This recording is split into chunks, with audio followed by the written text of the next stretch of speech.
Demon fans, and welcome back to the Demonland podcast. My name is Andy, and the Demons' 6-match winning streak at Optus Stadium has come to an end after a 35-point loss to the Eagles, which handed the D's their second loss on the trot as they slumped to 7th place on the ladder. Joining me tonight to dissect our loss in the West is longtime Demonlander George. Good evening, George. Good evening, Andy. Good evening to Bin Man, and good evening to all our listeners. And this week we've got a big question for all our listeners to answer. I want to know, what's worse? Is it worse being a Richmond supporter and losing by 20 goals? Or is it worse being a Geelong supporter, second on the ladder, and losing by 10 goals? Or is it worse being a Carlton supporter and losing by 9 goals? Or is it worse being a Hawthorn supporter, 5 goals up in the last quarter and losing with 17 seconds to go? Or is it worse being a Melbourne supporter and losing to a side that's only won 7 games in the past 3 years? I need the answers. Or 3 of the last 5. There's another way of looking at that. It's always worse being a Melbourne supporter. Also joining us tonight to explain to us why we're still in the box seat to claim the flag, despite this loss to a bottom 3 team, is B-Man. Good evening, B-Man. Good evening, Andy. Good evening, George. Good evening, Demonlanders. Well, 2 things is what's worse is I'm glad I didn't go to Perth. Last time I was there was our horror 2018 prelim. You're wanting a reason why we could win the flag, Andy, is that right? By beating a bottom 3 team? Well, round 21 last year, after getting flogged by nearly 100 points in the preceding weeks, and we flogged them by 70-odd points, the Hawks rolled the Pies in round 21. And I don't know, call me crazy, but didn't the Pies go on to win the flag just a matter of 5-6 weeks later? You're crazy. Oh, crazy. Sorry, they failed that litmus test. So do you know what? I think retrospectively we have to take the Pies flag off them, because in round 21, when a bottom 3 team, they finished 3rd on the 16th on the ladder last year, the mighty Hawks did, with 7 wins, and I would argue the West Coast Eagles are doing much better than the Hawks were at this time of the season last year. But round 21, the Hawks rolled the Pies. Now, if every game's a litmus test, I'm going to argue with the AFL that the flag should go to the Demons, because we flogged the Hawks, of course, and so that nullifies that. So, you know, there you go. There's your historical pointer, everyone. It was only 1 year ago, not even 1 year ago, that a bottom 3 team beat a side that went on to win a premiership. You sound like one of those kids who says to their parents, but they're all doing it. Well, hold on. You can't have your cake and eat it too. You can't say, oh, woe is me. Oh, no good team would ever get beaten by a bottom 3 team. That's it. It's not about losing. It happens last year. It wasn't in the beginning of the season. It was in round 21. It's not about losing I've got the results to the bottom team. Like a bit it's more how we detail. lost and how we looked, and we look like we've got a lot of problems. It was 105 points to 73 points at the MCG, round 21 on Saturday, August the 5th. 32 points, got beaten by a team that finished 16th. Look, in fact, I'm shocked. I can't even think how Collingwood, surely let's take it off them. I mean, honestly, and all jokes aside, let's take the flag off the Pies. No, I don't care. I'm going to be like my mum. I don't care what the other parents are doing, what the other kids are doing. You're grounded. You're right. That's it. So that's also then, as George noted, that's it for the Swans. Because they got beaten by the Tigers. And the Tigers just got beaten by a bazillion points on the weekend. Can't run out of their own shadow. I would gladly have lost. That's it. The Swans are gone. I would gladly have lost this game. 160 points put past them. The Cats, I would be worried if I was the Cats as well. They're gone. Blues are gone. Who's like Port got beaten by the Crows by 6 goals just 3 weeks back. They're gone. All right. Well, Giants have lost 3 in a row, and they were the flag favourites 3 weeks ago. And everyone reckons they were the second coming of the Orange Tsunami. They're gone. Well, let's see what happens next week. All right, we'll be back next week, and we'll see. Who's going to say I told you so next week? All right, let's move on. No We've got one. lots to How talk about we about. say I told you so or otherwise come the finals, okay? If we're there. If we're there, I'm worried we're not even going to make it. Yeah, of course.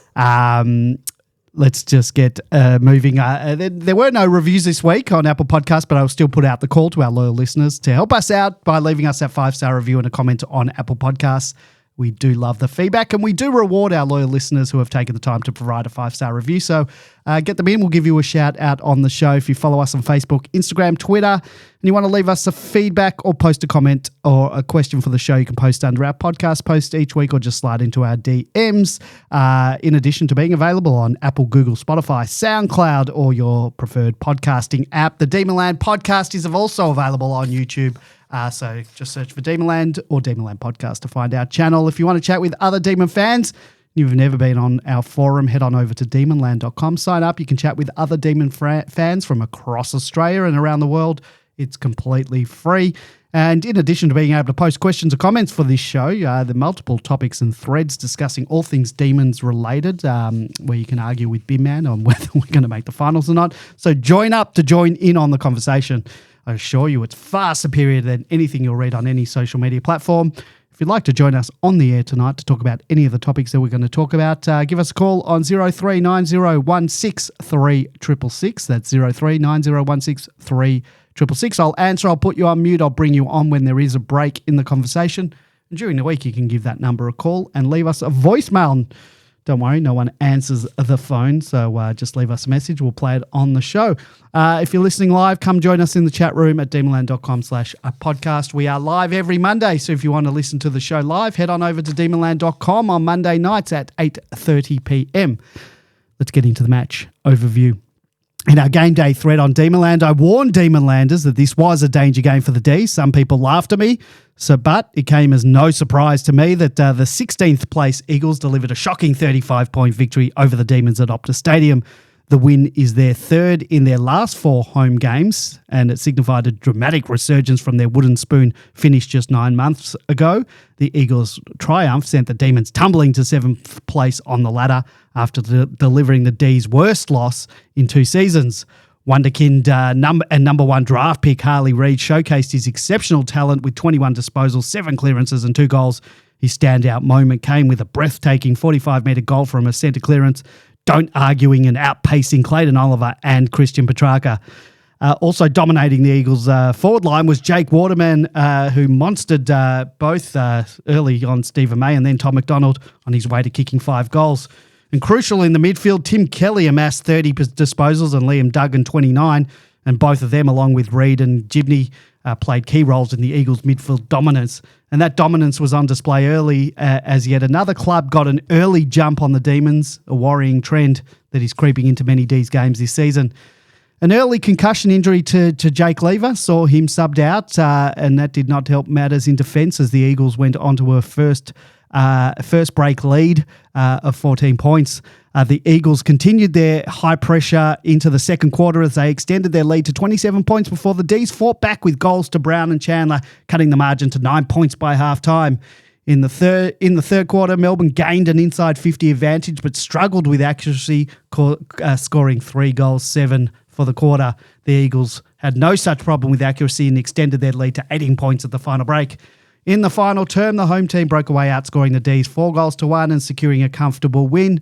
The Eagles did their homework and copied the playbook of other clubs using the physical approach on Max Gawn and were relentless in blocking with physical pressure off the ball and disrupting his influence in the ruck contest, and hence Big Maxie found it difficult to impact the game despite being one of the D's better players. West Coast's game plan focused on relentless pressure and physicality, forcing turnovers and disrupting Nam's rhythm. In contrast, the D's failed to exert the same pressures and therefore were not able to use their one wood in scoring from turnovers. And I'm sick of talking about this game already, so let's just get on with it. Any general stuff from the game, B-Man? It was terrible, wasn't it? I mean, yeah. Where is that? I can't remember the worst performance. Well, I heard them saying, that's why I said it there, was our worst loss in 2 years. I haven't looked back, and I can look while you guys are talking. Who was it? It's all right. I've got some stats that will that sort of highlight how terrible it was. It was.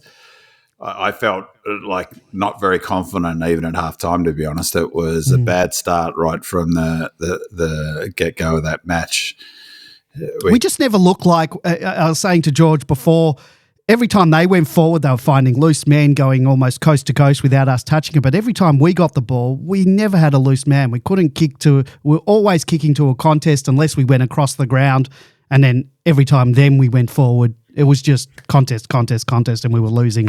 Yeah. Most of it was a 50-50. We looked flat, and they were up and about. And just before, and so that we don't forget it, so I don't forget it, credit to the Eagles. I thought they would fade, and they didn't. They ran out the game, and it's interesting when we get to the pressure numbers, they really reflect that, almost exactly the opposite. Ours progressively got worse, and theirs progressively got better. I thought they played brilliantly, played with great energy. They were really, really not just sort of there to play; they were up for the fight. And they exposed some, challenges for us, as we'll talk a bit about later. But I'm sort of amazed at the focus people are still putting on the midfield. It wasn't, our forward line. We had, they had more goals. Their two key forwards had 8 goals won, which was more or equal to the number of possessions Benny Brown and Petty had together. So, they had the same number of goals as we could manage possessions from our equivalent players. It was they looked good from the get-go, and we looked terrible, and never got into it, did we? But it was also, I have to say, it's the first time I properly watched Harley Reid. He is, the hype is real. A kid can play. Yeah. I mean, good Lord, no wonder we were keen to get him. He looks, he's a beast, isn't he? And but it wasn't just him. Waterman is playing out of his skin, and it was interesting watching that defensive stuff. We really lacked that player coming in third man into a contest, and we suddenly look mortal down there. And Waterman, he's looks like a mini Fraser Gehrig. I know everyone's saying it, but his hands are so sticky. He took his chances. Look, regardless of how badly we played, I wouldn't want anything to be taken away from how well they played, and they thoroughly deserved that victory. There's no question of that. And just on that front, expected scores, interestingly, more almost bang on for both teams. You don't see that often. So I don't want to take. We were woeful, but I don't want to take anything away from West Coast. They were terrific and deserved the win. George, anything? No, not really. It was a shocking game from our perspective. I think we're going to see a lot more, not necessarily as Melbourne supporters. We're starting to see a lot more of this, these anomalies occurring within the game. I think it's being there's a lot more fatigue and a lot more injuries occurring that people don't just yet appreciate. We're 10 games into a 24-game season, and we saw what happened to Geelong. We saw what happened to Richmond. We saw what happened to Carlton. It's across the whole board. We look at the injuries list from some of these same clubs which are challenging for the top of the ladder, us included. There's injuries occurring. Carlton's got huge numbers of soft tissue injuries. Soft tissue, yeah. Geelong, the old bodies are wearing out, but they've got 3 or 4 of their best players are off, and they're off for weeks at a time. Then it's not a 1 week soreness type of stuff. These guys are off for 3 and 4 weeks. Hamstrings seem to be occurring all over the place, and I think that's the nature of the game and the fixture that expecting players to play after 5 days or even 6 days is becoming too hard for a lot of them, and we're only halfway through the season. Ridiculous. The AFL are going to kill the bloody golden goose. It's just a joke, and I've been banging on about this. And on the weekend, you mentioned injuries. Giants, Kelly's out with a soft tissue injury. I think a calf or maybe a thigh or something, or he's 6 weeks out. Josh Kelly, you take him out of the Giants team, it's going to have a huge impact. We've lost Lever now, knee injury and concussion.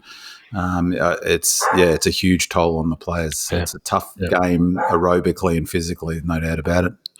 Richmond, as an example, they only had 26 players to choose from this week. 26 off a list of 44. It's just ridiculous halfway through the season.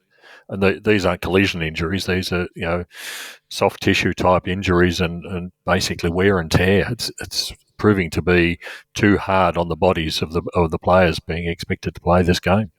And there's talk about them wanting more games. It's just, it's like it is crazy. I mean, the they're the stewards of the game, and all they're interested, it seems to me, is in the profit margin, and it's so short-sighted. AFL players, just to get a gig in AFL football now, you need to be pretty close to an elite level athlete. And how many of them running around Australia are there who can be an elite level athlete and an elite kick and an elite handball? And with another team coming in, it's just a recipe for a lot of rubbish games of footy, to be honest. And we're coming into that phase now with the bye coming up where every year we get a bunch of terrible games of footy. And we've already had some on this weekend just gone, including, of course, unfortunately, the D's. Right, Beans, B-Man, let's get into your stats files. All right. Well, it was... I talked last week about our way we set up and played was like a retro round in terms of going back to a forward half model, 21 to 23, territory, inside 50s. But this game was like going back in time to 1981. So how bad was it? This was the first match since round 9 2020 when no Melbourne player polled any coaches' votes, and none deserved any. So I'm glad they didn't get any. That was Melbourne's fewest inside 50s since 2015, excluding 2020 when we had the shorter quarters. So Andy? No, I said wow. Yeah, so if that's 9 years, fewest inside 50s, equals second most points conceded from turnovers and second fewest points scored from turnovers from the beginning of 2021.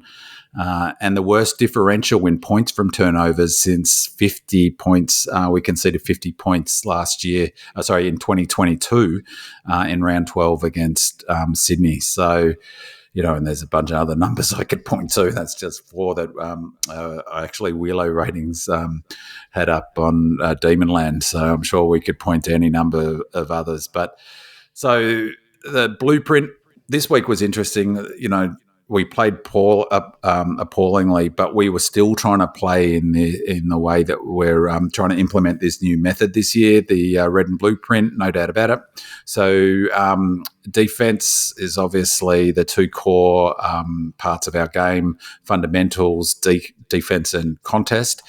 Defense, I think defensively we were poor, full stop, and normally we would do better at covering a loss like Lever, but even then it shouldn't be ignored, the fact that we lost our key interceptor down back and one of our leaders of the defensive back half. What was it? How many? 2-3 minutes into the game?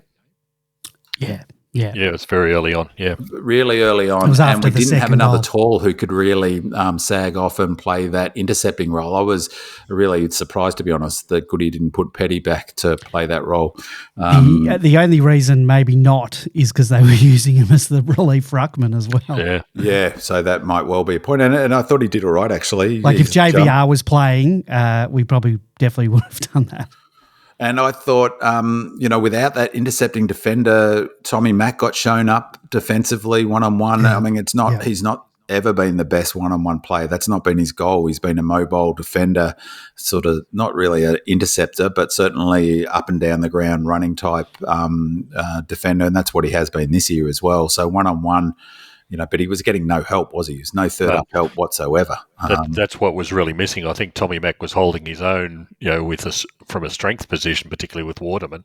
But Lever would have come across the top and just punched the ball into the third row. Yeah, exactly. Like the one that he marked, Waterman marked near the line. That was just, and there was another one where between Howes and Windsor, they couldn't work it out how to sort of stop that mark coming in. That would be the one that Lever would get across to. And of any team, or not any team, perhaps Blues are a better example. But they sort of were super well placed, the Eagles, to exploit Lever being out because they're Darling and Waterman, two big talls. So May had to go to one of them. And I thought it was interesting. It was some sort of comment. I thought that May got taken off Waterman, essentially, and T-Mac was put onto him. That's only the fourth time since the start of 2020 we've had 100 points put past us. So, that's there's no way to spin that positively. So intercepts was really a critical part of the game, obviously. We had 9 less intercept marks than them. Again, that's Lever. It's not just Lever taking them, but he obviously is a big factor in our intercept marking.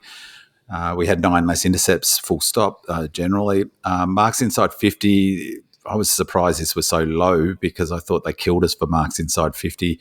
It was 9-13, but they had some really good looks at close to goal. And again, Waterman took his chances. So the second one for the blueprint contested possessions was really interesting. So obviously we had a poor start, but really we weren't. I mean, what was the margin at quarter time, Andy? It was only...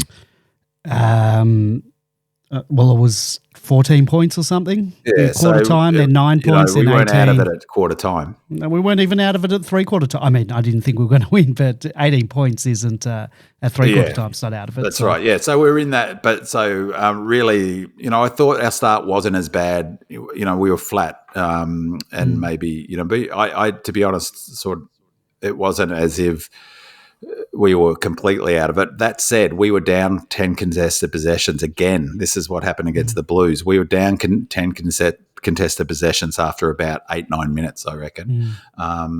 But almost identically like the Blues game, we ended up level. 123 each. So we split contested possessions. So our contest was pretty good from that point on. So in that time, in that 8 minutes, they only got 2 goals clear of us. So it wasn't as if, we weren't switched on. That's right, we weren't, but it wasn't as if they took full toll of us not being switched on. So the contested possessions were dead even. But this is interesting, and for people who haven't seen it or haven't visited Demonland who are listening, there's a thread called Stats File, which has got some great data on it, and each week Wheelo Ratings puts up some key data and stats from the game, and that's where I largely get these numbers. And this week, and so thanks if he's listening, shout out, he put up the numbers that I've been asking for around, or that I've asked if he could get hold of, around post-clearance contested possessions and pre-clearance contested possessions, but in particular post-clearances. But he also has put the contested possessions for forward 50 and defensive 50. So these you can't get that data, so that data's not available. These are estimates by Wheelo and are indicative, but he's used sort of multiple sources to get these numbers. And in the other, so there's the categories are hard ball get, loose ball get, and other. And other includes contested marks, free kicks, contested knock-ons, gathers from hitouts, and ruck hard ball gets. So interestingly, in our defensive 50, we were +6 for hard ball gets, +7 for in loose ball gets, and 6 for other. I remember what I said with other. So we were +19 for contested possessions in our defensive 50, which is pretty impressive going. This is where it gets less impressive. In our forward 50, we were down 2 for hardball gets. We only had 1 hardball get inside our forward 50, and read into that whatever you want. We had 7 loose ball gets, but they had 15, so down 8, and then other, we were down 3. So we were 13 in our forward 50, down 13 for contested possessions inside our forward 50. This is the big one. Post-clearance, and Damien Hardwick has long said this is the most important stat in the game, and I mentioned this a couple of weeks ago. This may not be as important anymore with the way we play, because this is really forward half, so they smashed us in this hardball get. They were up 3. We were down 2 for loose ball get, down 10 for other, so remembering others, contested marks, free kicks, contested knock-ons, gathers, and hit-outs, ruck ball, hard gets. So we were 15 in total down for post-clearance, and they played a really high contested game, very much like the Goodwin 20 or the Tigers Hardwick model as well, 20 23 model. high pressure, inside 50s. They smashed us for inside 50s, and they smashed us for post-clearance possession. This one, the opposite of it, is behind the ball, pre-clearance. So hard ball gets, we're up by 6, and other we're up by 12. So for pre-clearance contested possessions, we were plus 15. But it's that post-clearance that they really hurt us, and the ball got out from a clearance, and they just won too many of those balls. Pressure is a big factor, obviously, in the contest, sort of indicative of the contest. And I was super surprised at this number because it didn't feel like it watching it. Was our best quarter for pressure was the first quarter, 205. Remembering 200 is elite, 180's average to their 175. So they brought the energy and the pressure pretty well in that first quarter, even though it didn't feel like it. They evened up by the end of that quarter, and they were close to parity for contested possessions by the end of the first quarter. So, as I said, the Eagles jumped out. But then indicative of, I think, sort of the match and the issue that I'll get into a bit later. But we went 205, 180, 176, 171. So we progressively got, we applied less and less pressure as the match went on. For 184 was our average. They went sort of the other way. They went 175, 207. They were quieter in that third quarter, in that pressure, in that quarter where we really needed to take advantage of it. That was the only time we had sort of felt like momentum. They came home with a wet sail in terms of their effort and pressure, 208 in that last quarter for the Eagles. So super impressive by them. What's that, a 37-point differential in pressure. They smashed us in that last quarter, and as I say, they thoroughly deserved to win, and we didn't deserve to win. Our top 5 pressure players were Jack Viney, number 1 again. He's averaging 63.1 pressure points this season. He had 77 pressure points. Kate Chandler was second. Clary, he averages 43.5 pressure points. In this game, he had 52. Nibbler, just a touch under his season average with 48. And Salo, he averages only 29.9 pressure points per game, and he was our 5th highest pressure rated player with 48 pressure points, 26 individual acts. So really good game from Salo from that perspective. Last week, our tackles were plus 18, and we had 7 more tackles inside 50 than the Blues. This week, again, sort of indicative of our contest wasn't too bad for this game, was we were plus 4 for tackles, but this is the one, and it goes to those numbers before that I talked about, our contested possessions inside 50, is we were down 13 for tackles inside 50, 9 to 22. So repeat that, 9 to 22. They wanted the ball inside 50. That's a huge differential for tackles inside 50. Ground ball gets, a bit surprisingly, we were only down by 2 for that. So again, we weren't smashed off the park in that space, but post clearance possession, they really went to work on us. Just the raw totals for clearances this week, we were 13-15, so down 2 just in the raw total of centre clearances, but plus 7, 28 to 21 from stoppage clearances. I thought this was a massive factor in the game. Contested marks on a beautiful day, not a breath of wind, perfect conditions for footy. 7 contested marks we could only manage, and they had 15. And so we were down 8. And a lot of them were those ones in the middle of the ground where they won the turnover, and some of them were where contested marks were just rubbish kicks from us where we kicked to our disadvantage and to their advantage. But they took some telling marks on the wing, I thought. This is a big one in terms of, when this new model, this new method we're trying to implement works. Our season average for points from defensive half is 30.7. We could only manage 14 points from our back half in this game, and that's just not going to get it done in modern footy. They scored 32 from their back half, of where we're averaging. Teams against us are averaging only 25.5. So they smashed us from the back half. This was the big one, of course, that people are talking about. So scores from turnover, and so we obviously want a really good number for this sort of indicative of our new method working well. Scores from turnover were 1,814 to 11,470, a 56-point differential in points from turnover. As I said, that's the worst since Sydney 2 years ago. Interestingly, the next worst it was also Sydney in the same season, and the first one was around 12 and the next one was around 24. We're getting smashed from turnover. That's just a wickedly bad number. So centre bounces, and this is an interesting one. So for all the talk about midfield, centre bounces was 4-125 to 1-17. So we're plus 18 from centre bounces. From stoppages other than the centre bounces, so around the ground stoppages, 5-131 to 4-428, so plus 1. So for all the talk about our midfield, that's not where the issue is absolutely not where the issue is. We were plus 21, so that's nearly 4 goals from stoppages.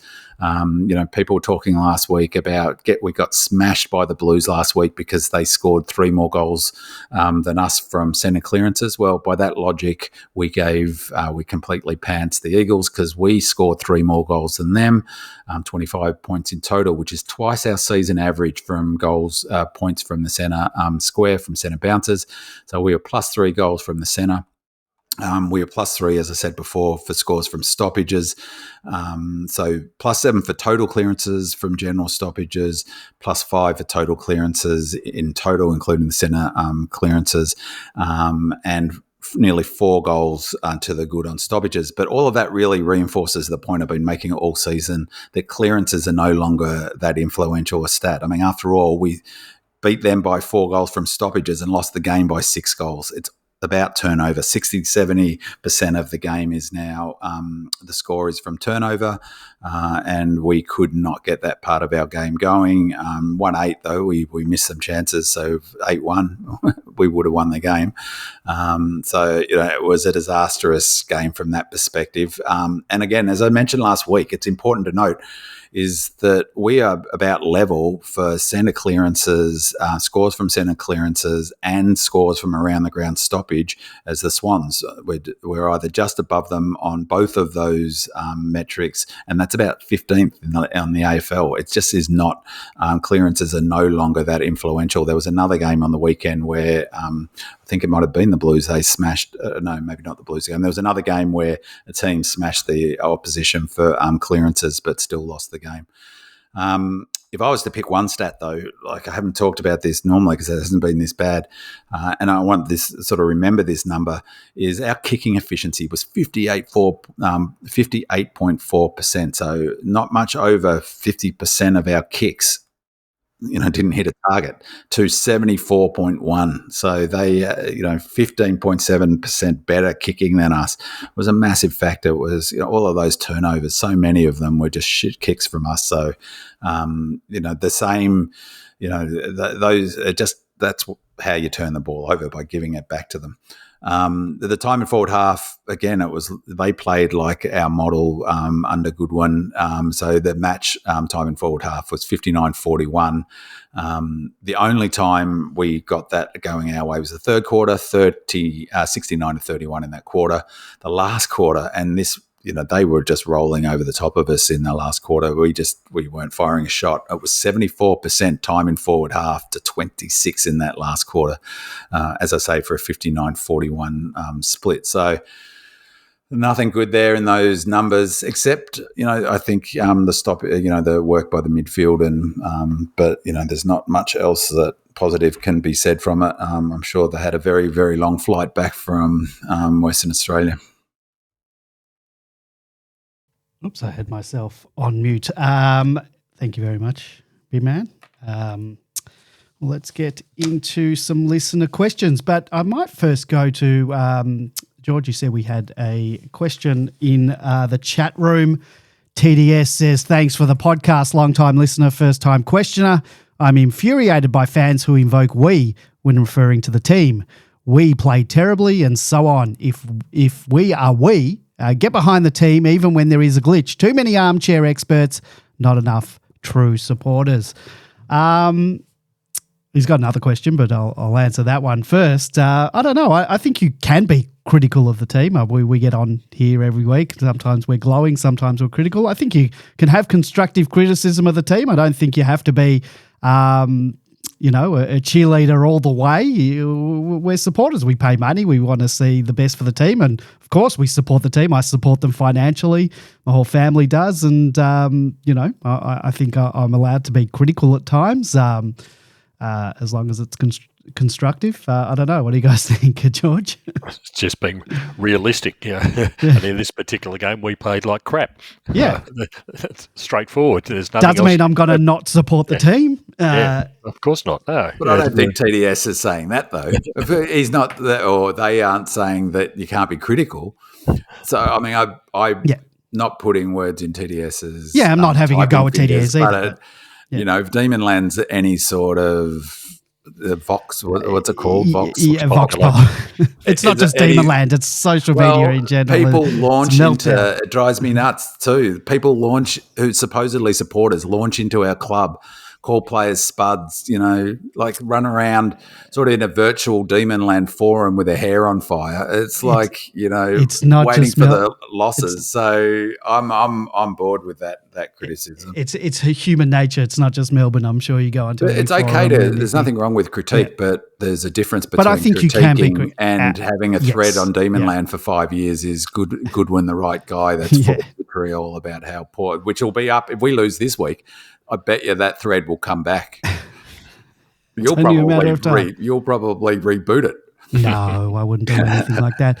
TDS continues, and my question is: to what extent might the change of tactics to go for a fast start relative to a structured wearing down the oppo strategy be responsible for the result? That combined with an outlier and excellent Eagles performance seem to explain a fair bit of the outcome to me.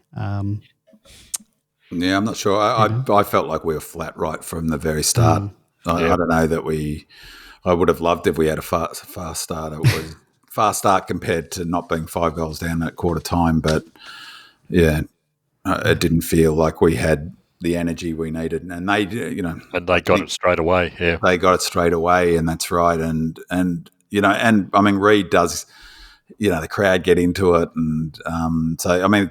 I think the point about them, how well they played, is, you know, Goody. I mean, it's what you talked about, George, before, but Goody's been talking about this for ages. Every AFL club can, if you don't turn up and one team does, you're going to get beaten. I mean, you know, we know that already. As I said before, is the Swans got beaten by Richmond, and no one is seriously saying that means that the Swans aren't a contender.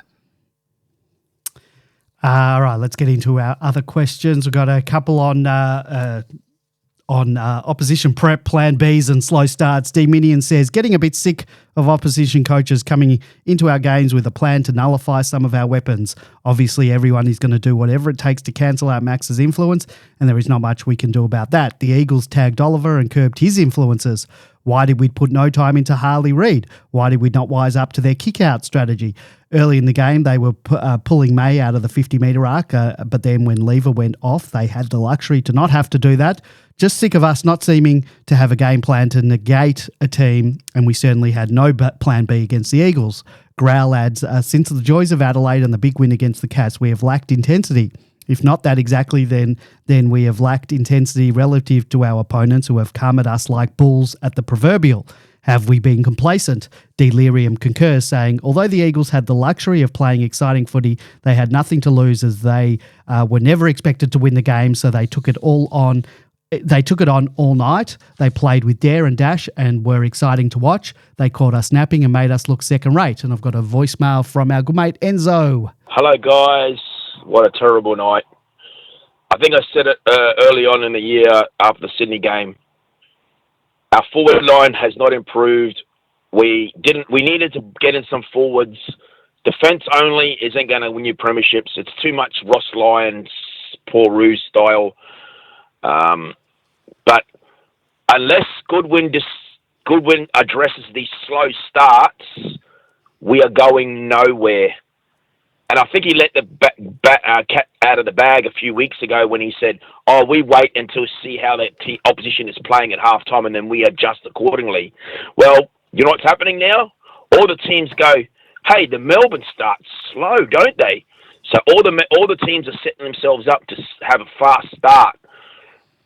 So unless Melbourne just addresses these slow starts and starts actually trying to start faster, teams are always going to just set themselves to have a fast start, and they're going to get us. And they know that's the way to beat Melbourne, because you can't rely on having last quarter heroics every time. It's just not going to happen. So, fellas, but be happy. we're just a middle of the road side anyway until we get some forwards, until our forwards develop. Have a good night. Bye-bye.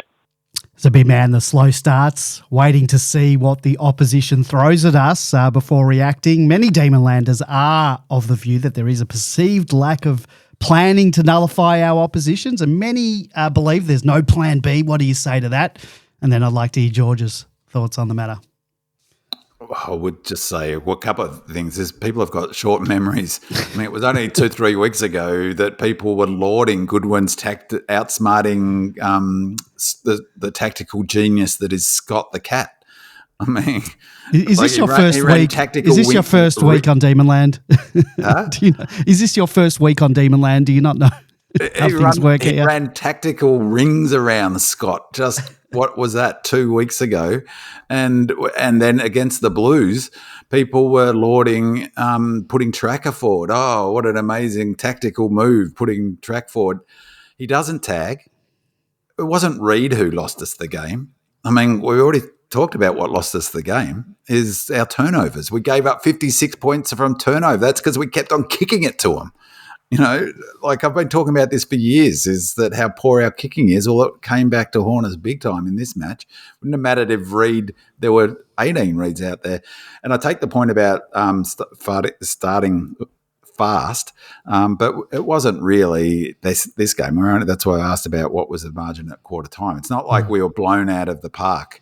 They had a better start than us, and they were, like, as I said, they were 8 or 9, maybe 10 up contested possessions after about 8-9 minutes, but it was parity by the end of it. And so, you know, it was, the problem wasn't the start, the problem was the end.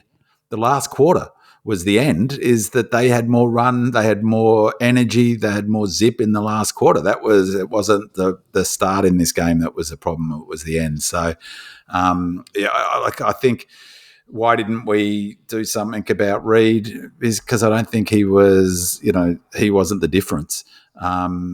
I thought they did a good job, actually, of pulling May out of the 50. But I talked about it before, is we didn't really have a player who could play that sort of intercepting role that Lever would normally play.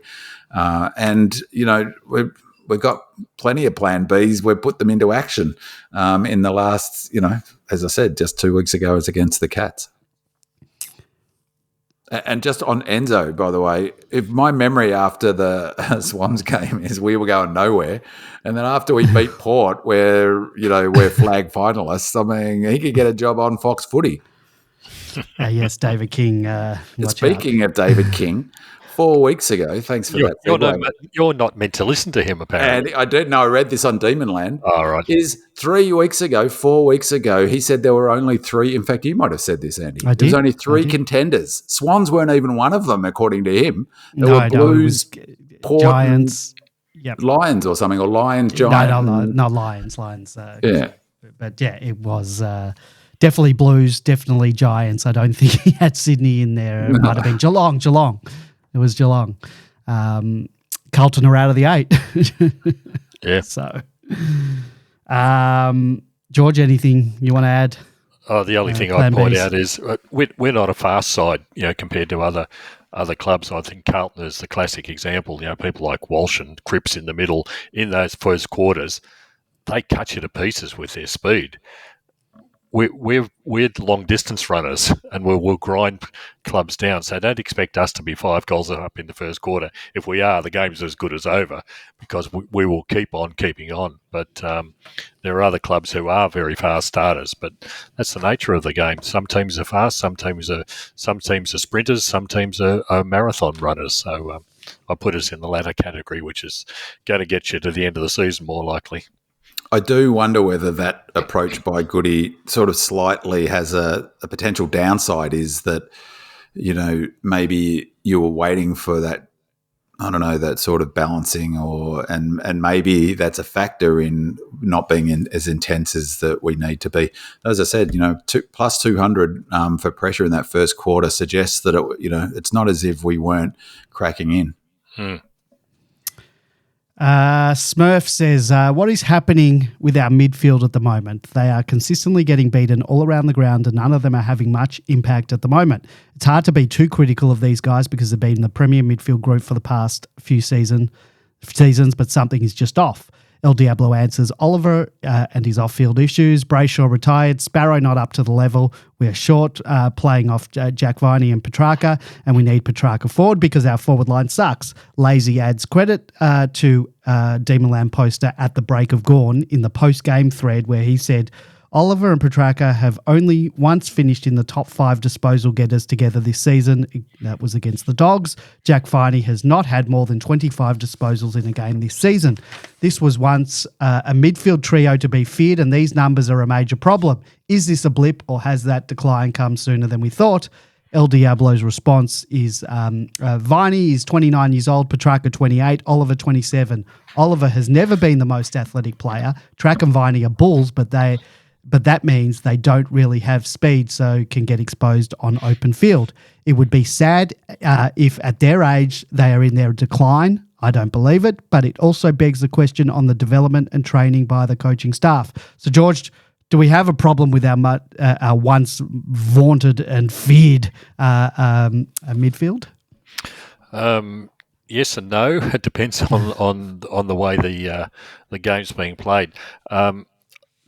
The one change I've noticed across all teams is that particularly at centre bounces, is that it's much broader than what it used to be. I think most clubs are recognising that you absolutely do not let the opposition at a centre bounce come out the forward half.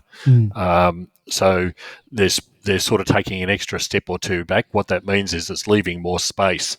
So I suspect what's happening, as was shown in the Carlton game and perhaps in this one as well, with that extra space, players who accelerate very quickly get out very quickly, and so they get a lot more possession than what the in and under grunt type players, which we've got. So we suffer a little bit in that. The other thing is, because of the lack of forwards, we've in the last couple of games we've moved Petrarca forward. That's taken something away from us. We've putting Salem and A and B and even Cozzy in the middle is not a replacement for Petrarca in the middle. So while they're good enough at doing that, it's just that little level, that step down from the elite level that we've got with Petrarca. We need to put him up forward because our forward lines, as Enzo pointed out, is pretty crap at the moment. But we don't have the options, particularly when JVR wasn't available in this game. What was interesting from Binman stats before was neither Cozzy nor Petrarca were in our top 5 for pressure acts. That sort of tells us something is happening around there simply because they're not being put into the pressure cooker of the midfield in particular.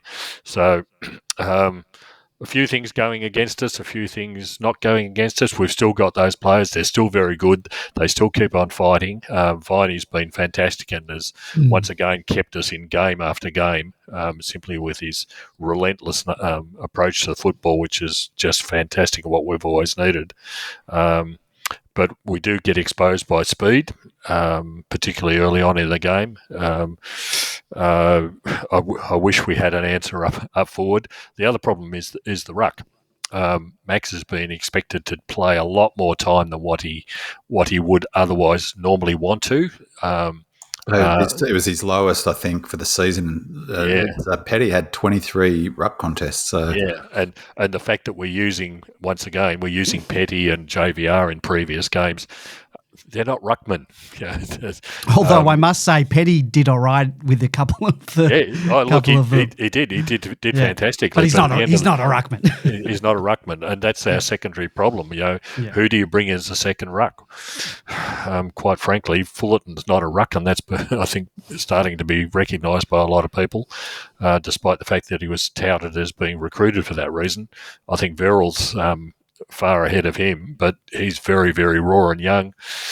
We're asking Max to do a lot, so Max is dropping off, and you notice when Max drops off, when he's not taking contested marks around the ground, he can't get to the to where he needs to be. In fact, in this game, I noticed Max was actually walking in the middle of the ground when the ball was being shunted down the wings by the Eagles players. He simply couldn't get back into the defence. He looked gassed. He was absolutely gassed. Yeah. So we're expecting far too much. There's a combination of things going on. I don't know what the answer is. I wish we had another forward. I wish we had another ruck. But as I keep saying, it's really the midfield is just not as important as it was. I mean, like this game is a really good example. Harley Reid was the standout player on the ground, no doubt. But the player ratings for this game are both indicative of how poor we were. But it goes to my point about midfielders are just not as important as they were because clearances aren't as important as they were. It's about generating turnovers, and they killed us on turnovers and intercept marks. So and the player ratings I've talked about before. So every single intervention a player has in the game is scored out of +6 or -6 to arrive at the score for the match. Number one player on the ground. This is phenomenal for a kid. His predicted rating coming into the game is 12.3, 26.7 Harley Reid. Then it was Max Gawn, Jake Waterman, Jeremy McGovern, Tom Barrass, Jack Darling, and then Clayton Oliver was Clayton was our second highest rated player. Tim Kelly, Bailey Fridge, Nibbler. So in the top, what's that? 1, 2, 3, 4, 5, 6, 7 players. There was only one midfielder in that lot. So Harley Reid. That's it. Jake Waterman, Derry McGovern, Tom Barrass, and Jack Darling. Tim Kelly was the next one down for them behind Clary. There was only in the top 15 players, there was only two midfielders in the. So we didn't lose that game because of their midfield. I mean, so it's just a sort of wrong focus, really. We've spoken about scores from turnovers. Bigfoot says, B-Man, you've been telling us for a long time that our one wood is scores from turnovers. I don't have the final stats in front of me, but at halftime we hadn't scored from turnovers. Any thoughts on why we struggled in this area? Is that when you said that we weren't kicking? Well, our kicking was terrible. I have is this that why? Nightmare of saying something over and over and no one hearing me. So that's why I talk so much, because I've never said turnovers our one wood, not once. And I note that you said it in the top of the show, perhaps preempted by that question. No, but that was preempted by the question. Yeah. Well, when have I ever said it's our one wood? Our one wood is, as I've said a bazillion times, is the fundamental part of our game is contest and defense, or another way, defense and contest, whichever way you want. You also put a big emphasis on our scoring from turnovers. Of course. I'd never said it's our one wood. We want to make it our one wood. That's the whole point of transitioning to the new method, is that because 70% of scores are from turnover. Yeah. Teams, okay, well, I think that's what he meant. Number, 17 of the last 18 flag winners have been top 3 or top 2 in scores from turnover. The outlier was Melbourne's 21 flag, right? So we are trying to re-engineer our game to become competitive with what is considered the way to win a flag, based obviously on the Pies were the exemplar of that model last year, although as we approach the finals, they used our method of that forward half, but it still scored from turnover, just like the Eagles did in this game. The Eagles played a front half, forward half territory game like we have historically played, but forced the turnovers and scored from the turnovers. 70 points is an incredible score from turnover. So I've never said it's our one wood. The problem is it wasn't our one wood last year. Goody's, that's what I've been talking about. Goody has been implementing a new method that we become better at turnovers. And so we've put McVie behind the ball. We've brought in Windsor to be a link player from the halfback flank and address some of our speed issues. We've brought in better kicks, so we're not turning it over, hopefully, as much as we have done. So we want it to become our one wood. It never will, because our one wood is our defense.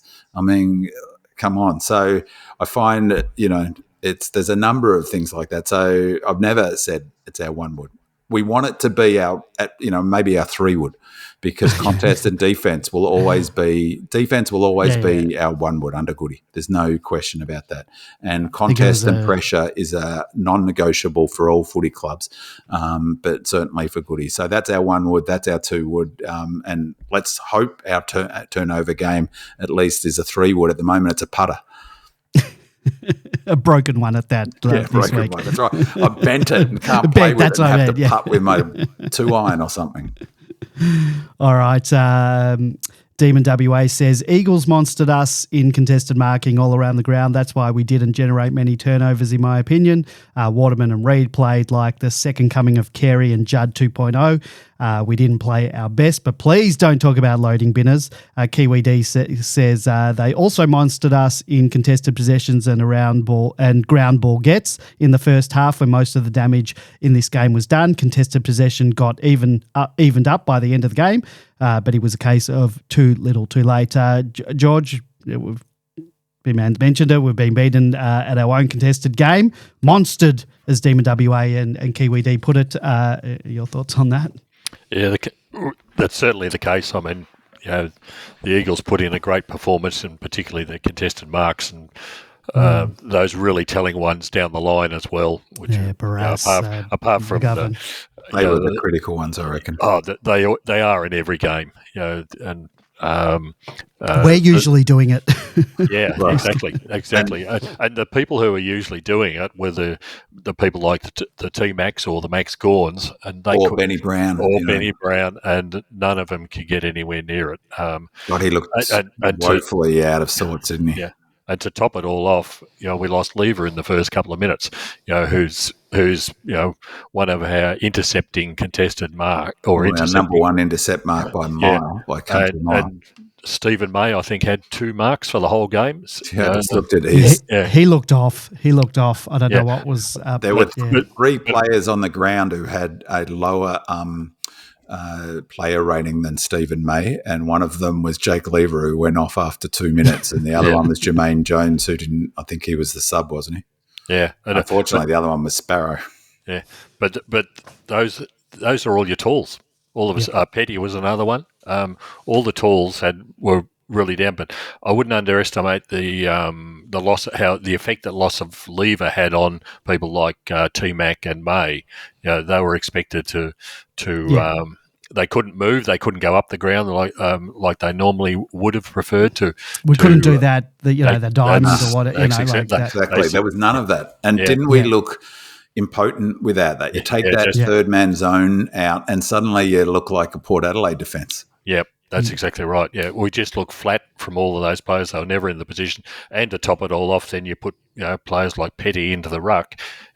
He's stuffed by the time JVR's got the same problem. Exactly. They're stuffed by the time they get into a position to take contested marks. Yeah, Waterman didn't leave the 50-metre arc. It was almost like watching Dunstall play. Or the other thing, George, I thought that was really notable, and it's a pet hate of mine. It's long been a pet hate of mine. Is because we don't do this very well, or we haven't in the past, is how well they kick to the forwards' advantage. There were a number of kicks that were just placed beautifully for their forward to keep their opponent under the ball, or just kick it to their advantage, and they took full toll of it, including a couple of just beautiful kicks from Harley Reid. Any chance we can get him to the club, you think? We tried. Good luck. They'll throw every cent they have at him. How could they do it? And unfortunately, this was a game that proved that Benny Brown, beyond any doubt, is completely shot. He can't jump off the ground, obviously, because of his knee. But what was really telling in this game was he couldn't accelerate. He couldn't get in front. Sadly, I think the end of the road has come for Ben.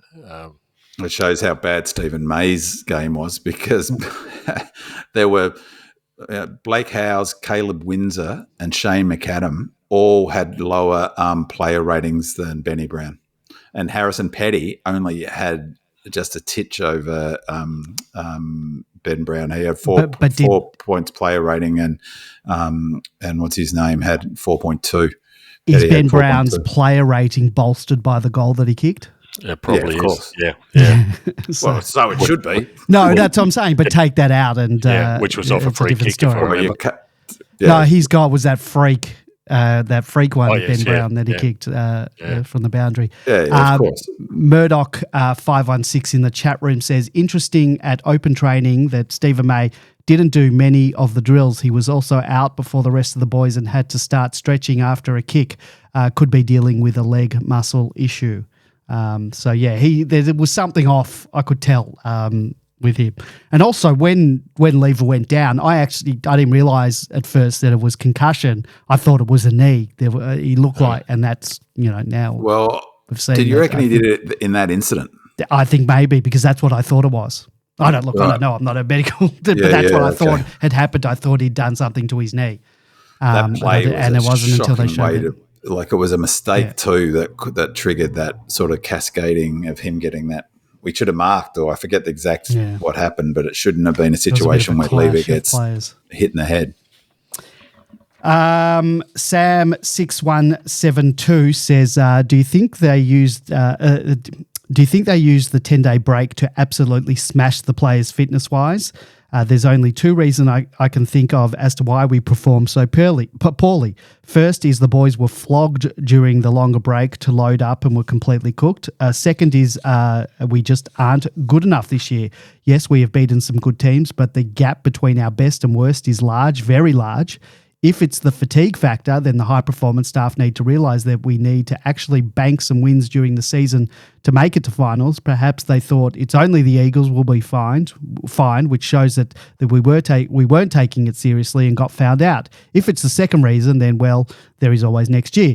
Lever out messes with us, obviously, but good teams should be able to adapt to that and cover somewhat. Credit needs to be given to the Eagles as well. They played very well, cleaner, faster, tougher. Harley Reid can become a demon anytime. Waterman turning into prime Wayne Carey at home games doesn't help us either. We were at the game, and if you haven't made the long walk to the Optus Stadium train station in opposition gear after being pumped by the Eagles, then I suggest you try it at least once in your life. Very humble in defeat, similar to Collingwood or Carlton fans. Andy, please convey the appropriate amount of sarcasm when reading that last sentence. Not sure I meant to read that out loud. Thanks, guys. So, Big Man, are we going to hear the L word from you? It could be a bit too early for that. Or has our bizarre schedule, the super short breaks, the super long breaks, have that been mismanaged, or is it just an impossibility to manage those funny scheduling anomalies, because no one's ever had to deal with these. It's the first year I can remember that we've had 2 5-day breaks mixed in with a couple of 10 and 9 breaks and 9-day breaks, and then the bye that we had. It's really, how do you manage that? And maybe they don't know how to manage it yet. Not enough. Yeah, well, I definitely think that 100% that's a factor. So, trigger warning: if you don't like the conversation about load management, high performance being a factor in modern footy, turn your transistor off, or I don't know. You can fast forward about 30 seconds, 50. No, if it's Big Man, fast forward 15 minutes. No, I won't. Is that what George said before is spot on. So, there's going to be increasingly these bizarre games. So I mentioned last year Collingwood got beaten by Hawks, but earlier this year Sydney lost to Richmond. They've just lost 2 games back-to-back by 100 points. Now they've had lots of injuries since then. As I mentioned, the flag favourite, the Cats, lost 3 in a row. The Giants lost 3 game on end after being and the Cats coming into that game, they had 160 points put past them. Now, I don't know if you watched that. I was talking to George before we came on. I did watch that because I had a bet on that game, and I bet back the Suns. And even though they were off a 5-day break, but they had done what we did. They stayed in Darwin. They've got an amazing record. The Suns. They've now won. And they acclimatized to the conditions. Exactly. And so their high performance program clearly planned to do what they did. And this is the second time they've done that, where they've stayed up there back to back. They've played this is the Suns. They've played 6 games now at Darwin. The last 6 games for 6 6 wins for an averaging winning margin of north of 50 points, right? Watching that game, you could tell 10 minutes in that for whatever the reason, whether it was load management or whether they had not prepared properly or they couldn't handle the humidity and the heat or the travel, they were coming off 6 days, the Cats. Whatever the reason was, it was clear fatigue was a massive factor in that game 10 minutes in, and I knew that they were going to get smashed, but they got smashed 160 points. Imagine in Melbourne, like honestly, without being silly about it, imagine if any team in the AFL, this is the Suns who are 10th or 11th on the 12th, perennial non-finalists, put 160 points past us. I mean, that is just, regardless of whether you think Cats are contenders, most people did. They were favourites for the Flags just a month ago, unbeaten when they came in to play us. 160 points. No one would have believed me if I'd said, they 160, or anyone if they put 100. That's an incredible result. Port got smashed by the Crows when they looked completely and utterly gassed. The Cats come out and get beaten by Port the very next week looking gassed in the first quarter. I just think my point being is footy fans are just going to have to get used to seemingly crazy results because, whether people want to accept it or people want to ignore it or, pretend it's not a factor, load management, fatigue, and high-performance program increasingly plays a significant role in the outcome of footy matches, in particular the home and away games, because of how teams have to prepare. So as to the question whether it was a factor in this game, I'll just say it. I think it was a factor. People could say, well, no, it's not a factor. Fine, no worries. I think it was a factor. Is it our high-performance management getting it wrong? Is it just because we've had all these funny scheduling things that that have never happened before, that no one knows how to deal with it? And that, to me, is exactly the right question, Andy, because if you ignore it and pretend it's not there, you cannot criticise the high-performance program. So I think that – so who was the question from? Sam6172. Yeah, so hit the nail on the head is that we need to bank wins. So it's like I've said before, it's a high-risk strategy. There's no way you can tell me that they did everything they could to prepare to win this game. I mean, we were flat right from the very start. We were, you don't give up that many. Why do you give up that many turnovers? Because we kept on kicking it to them. Why do you kick it to them? Because fatigue stuffs up people with poor technique. We could not spread and cover them on the outlet. They said it on the commentary. The guy Schofield, is that his name? Schofield, yeah. Schofield was doing my head in. He was so pro-West Coast, but he wasn't inaccurate with what he was saying most of the time. They were carving through us like butter. I mean, does that happen? Now, yes, of course, there's also we may not be as good as what I think we are, and it could be indicative of that. The club might have got it wrong in terms of the ability of the team to deal with extra maybe they did do extra, maybe it is the scheduling. But just keep in mind is the last time we had a break like this was the 13 days into the Tigers game. We took 4 days off from the previous game. So essentially we had the same amount of time after the players came back as we did in this break, and they loaded them up with 3 sessions in that. And we know that because Max Gawn said that. They had 3 big sessions in the lead up to the Tigers game. What happened in that game? We could not hit a target. It was 25-23 at halftime, and we turned the ball over. Both teams did, fortunately. We turned the ball over just as many times as we did, if not more than this match. It's just that the Tigers couldn't do anything about it. So, we've got recent history to show that we've used a period like this to do extra running. So I have no question it was a factor. There's not an excuse. So that's what I keep saying that doesn't excuse it. But if you ignore it as a factor, it's just ridiculous. What are you left with if you ignore it with a factor? You're left with we're no good, we're never going to be good, we're mentally soft. The other thing to consider is how many, just 2 weeks ago, we were lauding about how many players we've had under, 50 games or whatever it was, the most of any contender. Well, they're the sort of players who are going to struggle on that schedule. They're going to struggle if you do extra loads or if you sort of do extra work. So look at Windsor's numbers. Windsor, who's been one of our best players in the last 3 weeks, he dropped off a cliff this game. His disposal was terrible. His disposal was terrible, and what couldn't he do? He couldn't run. Like, he's our fastest player. He couldn't. He couldn't get around people. So and ignore it, don't ignore it. But it's a factor in footy. I suspect it was a big factor in this.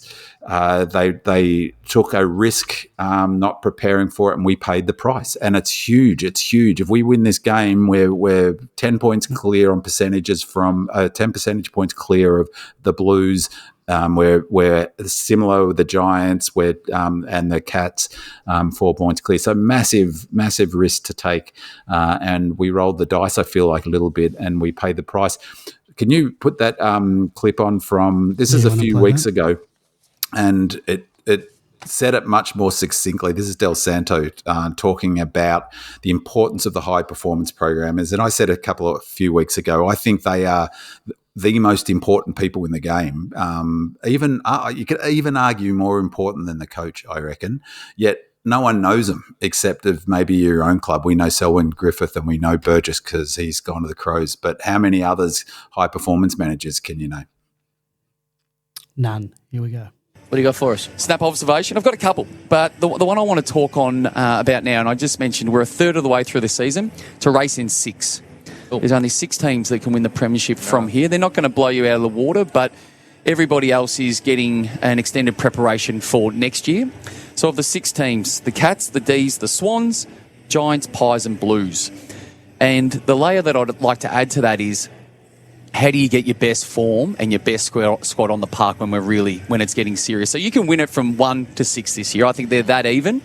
I think as a football lover and spectator, we're in a brilliant position to see how this year plays out. We don't always get to say there's 6 legitimate teams that can win the flag, but the game is demanding. I listened to Brad Scott's press conference off the back of their win last night. He spoke about Sam Draper being managed to be able to get them through. The game is more demanding than I think we give it recognition for right now. Like, we're at round 8 and we're talking about players getting managed. Geelong have been the best, and they put themselves in positions for decades to be allowed to manage their plays throughout the course of it. So the high-performance people become extremely critical. The management of players to get them somewhere near their very best. And I've always believed you need about a month lead-in of continuity of players, game plan, and then execution. So that gives you pretty much all of August to get your set 22, maybe 24, to then roll into finals, because it is about peaking. It's like leading into the Olympics. Mm-hmm. It's like peaking for the Olympics at the right time. That will be the difference about who wins and who doesn't win the flag this year. There you go. There you go. Want to add? And as I said, no one surely is writing the Giants off. If it was, when you're subjective about it, you're not caught up in the emotion of it. No one's writing the Cats off, are they? No one's writing the Blues off, are they? I never wrote the Pies off, despite their struggles early on to win. It's a bloody long season, and it's getting longer and longer. Yeah, I just add slightly the other factor I think people need to take into consideration is if 2 of those top 6 that Del Santo mentioned are playing each other, you can guarantee that they will drop off the next game in terms of their output. You've only got to look at what's happened to Geelong and Carlton in the last couple of weeks and what we experienced in this game. You get 2 top teams playing each other and knock them down, drag them out, a win by a point or a win by a small margin, whatever it might be, either way. But the next game they'll drop off, and they have. And George, that is true, and that's one of my punting maxims, and it's increasingly true in the last few years. And so you watch whoever the West Coast play next week, they'll struggle to come up after this game because they were hard at it in this game. But that is so true, George, is that it's psychologically as well. The Melbourne Cats game was a draining physical game. Both teams came out and had 6 goals put on them before they scored. Eagles play the Crows in Adelaide. They'll get smashed. I'll bet you my bottom dollar the Eagles will get flogged by 50, 60 points, and everyone will be going, what happened? They'll retrospectively say Melbourne are even worse. Is that before our game? Or is that hopefully that's the last game? That's after. It's the last game. It's the game after us. Oh, good. Hopefully we'll have banked our win then. Yeah, you'll want to. Otherwise, But the form ladder, I just saw this online, the form ladder of the last 6 weeks. The teams in 13th, 14th and 15th, Melbourne, GWS and Carlton, and below them St Kilda, North and Richmond for for the last 6 weeks. And just another thing, I mean, injuries always has been the biggest factor in football. And who's the team who's got the best run with injuries at the moment in the AFL? It's the Sydney Swans. Yeah. All right, DZ says, does the panel think we are a genuine top 4 contender still? It's looking more and more to me that we are lacking depth and have too many inconsistencies in our game to be truly considered a threat this year. We also seem to have no answer when Max is targeted by the opposition, and in turn, why do we hardly ever tag a major midfield ball winner such as Reid this week and Walsh last week? Oh my D says, I know this season is long, but it's hard to be optimistic about our chances when you get a bath from the Eagles off a 10-day break. I just don't think we're genuine contenders anymore. Red and Blue Rising says, this one really hurts. Just thinking back how hard we fought against the Cats and Blues, then we get comprehensively beaten by a team sitting in third last. We don't seem to have many tricks up our sleeve to throw at the opposition when it's not going our way, and we still miss absolute sitters in front of goal that kill any momentum we're trying to build. Demonstrative says, a discussion on our skill and lack of pace. Add to this our lack of athletic agility. Oliver and Viney, A and B, although he's been fantastic. T-Mac, Lever, BBB. You can add some others. Couple this with the new game plan, and is this team still premiership worthy? And we've got a voicemail from Doug Reamer. Gentlemen, Doug Reamer here. I'll make a statement and then I'll ask a few questions about it. First off, pretty insipid performance. Enough senior players out there to put up a better showing than that. Boys, I think eras, you don't get to pick how long they last for, and you get a short window to take what you can when you get them. And I had a gut feeling after the last few years that it's closed, and it's closing really fast. You can see our depth is really limited now. We've let, for lack of want or need, we've had to let players move on, and it hurts when you see them playing at other places. My questions are, do we have enough depth to win a flag? Can we still make the top 4? And what are your thoughts on the mid-season draft? I mean, if the club's fair dinkum in trying to resurrect its campaign for this year, they need to pull one out of the hat, or a couple, given, I don't know, lists, what's they need to find someone and something fast to plug a few holes. Otherwise, this is just going to be this. We won't even be going out in straight steps. We'll be lucky to get to one step. Anyway, cheerio, boys. We won't go into the mid-season draft. It's still a while off, so we'll talk about it when we come to that. We also had a question someone had asked, I think Garbo had asked about going into the trade period at the end of the year. I think we'll shelve that till later in the year. It's very, very early to talk trades now. But I know what B-Man's going to say about whether we're a top 4 contenders or not, and we'll hear from you in a moment. But George, are we still top 4 contenders? Are we just making up numbers in the 8? Or are we perhaps not even good as we thought we were and in danger of not making the finals? We're still top 4 contenders. The trouble is that at the moment on the ladder, I think there are probably 14 teams that are top 4 contenders.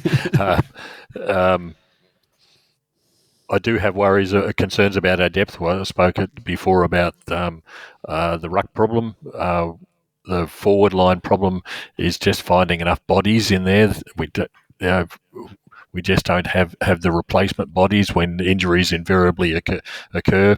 Thank goodness for Fritsch kicking goals, because not too many other people are at the moment when we need them.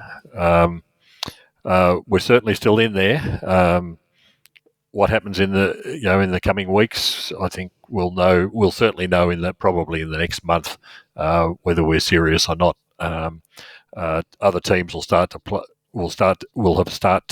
have played basically everybody else as well, which is another factor. I mean, Essendon have had a dream run against the teams that they've beaten so far this year, and they've got Richmond this week. Yeah, just to top it off, and the Essendon fans will be going off. But I think it was something ridiculous, like they've only beaten the bottom 8 sides or something like to this point.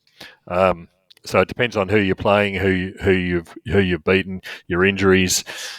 Give us another month, and we'll have a better idea about where we're going. Big man.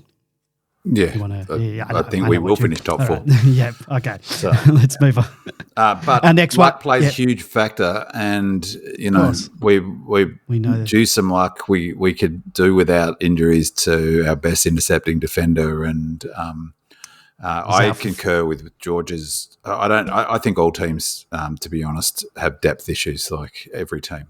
But I do worry about our lack of second ruck because, one, if Maxi's out for any length of time, who's that going to be? I mean, remember that for all of the criticisms of bringing Grundy in, the whole point was to help give Max a chop out, and it doesn't look like Fullerton has grasped his opportunity, or if he has, it's a whiles away. And Varel, I'm confident he can get there, but he's got to build a tank, and he might be a fair way off AFL level as well.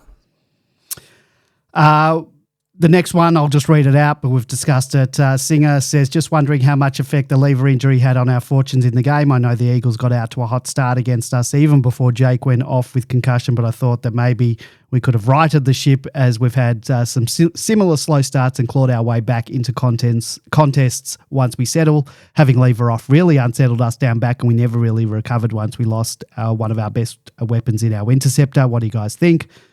Discussed it to depth. It definitely had an effect, and now that he's out for a month, it's kind of. And the other thing I'd add is that I think we were flat for whatever reason. We weren't running across the ground as well, and it just makes it harder to get third man into a contest if you can't cover the ground. If you watch when we're on, is players will sprint to cover off and get the third man in. They did it a few times. They were brilliant to watch, and so that made it more difficult too, I thought. Royal Demon asks, what was the panel's thoughts on McAdam's debut in the red and blue? I was a little bit disappointed that he failed to make the distance with a shot from 35 to 40 out. We've got our good mate Salty chiming in on that too. Boys, Salty here. What a game for the Melbourne Demons SS. Probably the most disappointing game I've seen in a long time. I think it's far worse than that Brisbane performance. I just felt like we were outplayed in all facets of the game. The lever injury obviously didn't help, but just felt like we had far too many passengers. I'm not too sure on the ground who actually won their position. Not many. Interested in hearing what your thoughts of Shane McAdams' game was. Thought he was okay in patches. Wasn't happy about him not making the journey from 40 out and trying to lay off another ball from 40 out directly in front. You'd think a forward would be able to kick that far. And also the calls for Billings being dropped, and even Tom Sparrow getting a little bit of heat. Not too sure it's merited, but yeah. I'm looking forward to some positive spin from that one because that was pretty painful. Thanks, bye. Well, hopefully you'll get some positive spin. We'll talk about Jack Billings in a second. But, George, what did you make of Shane McAdams' debut for the D's? Were you concerned that he didn't seem capable to make the distance from inside 40?